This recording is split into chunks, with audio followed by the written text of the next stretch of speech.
Filmmaking can quickly become extremely expensive. And as indie filmmakers, we are all permanently searching for solutions to reach that awesome, defined, and overall very gorgeous Hollywood look. And of course, all that with zero budget. We're all the same. Last year, me and my friends tried exactly that. Shooting a movie with a total budget of around 2,000 euros here in Berlin with absolutely minimal gear. So we shot the whole film. Last week I was grading the footage and I realized something that I found quite astonishing myself. The shots where we used either one light or no light at all turned out to be way better than I expected. And after analyzing it a bit, I kind of realized that there are a couple of reasons for that, and I really want to share them with you guys today so you can profit from it as well.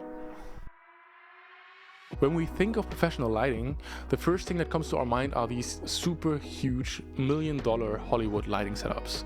And they are not only extremely fine-tuned and complicated and impressive, they are also usually extremely expensive. And I think I don't go too far by saying that we are at one point in our career always guilty of using this complexity as an excuse why we can't achieve this Hollywood film look.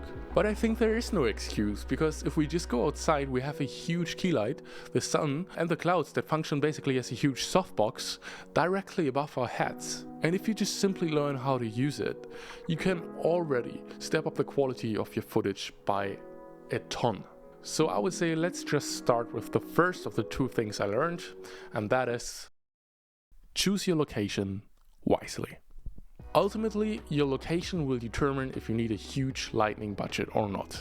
These two scenes are a perfect example of locations that just work for the shoot. First of all, you want your location to have big windows. And most importantly, if possible, only on one side of the room.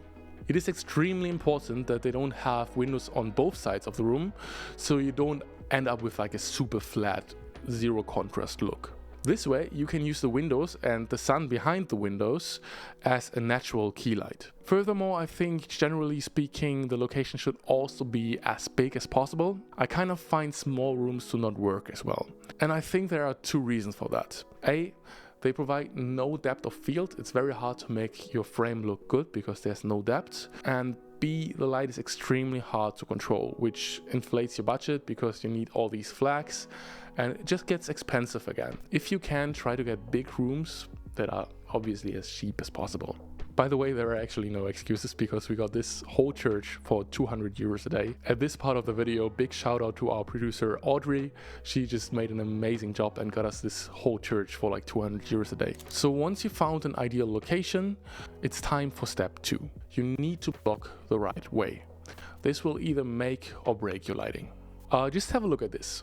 This is a floor plan of the church we shot in. The windows are on the left side and they are kind of our only light source. Just for full transparency, we had a small aperture 600D that enhanced the sunlight just a little bit, but it didn't really have a huge impact. So if you have the windows on the left side, you want to place the actors somewhere on the 180 degree line, right here, and shoot either in a 45 degree angle to the sun or use it as a backlight, which we did in this shot. If you do it that way, the window functions as a beautiful key or backlight. In the second scene that we shot in the backyard, it is kind of the same principle. I have to say this location was absolutely amazing because on the left side we have a huge wall that was reflecting the sun directly into the face of the actors and actually softened the sunlight even more.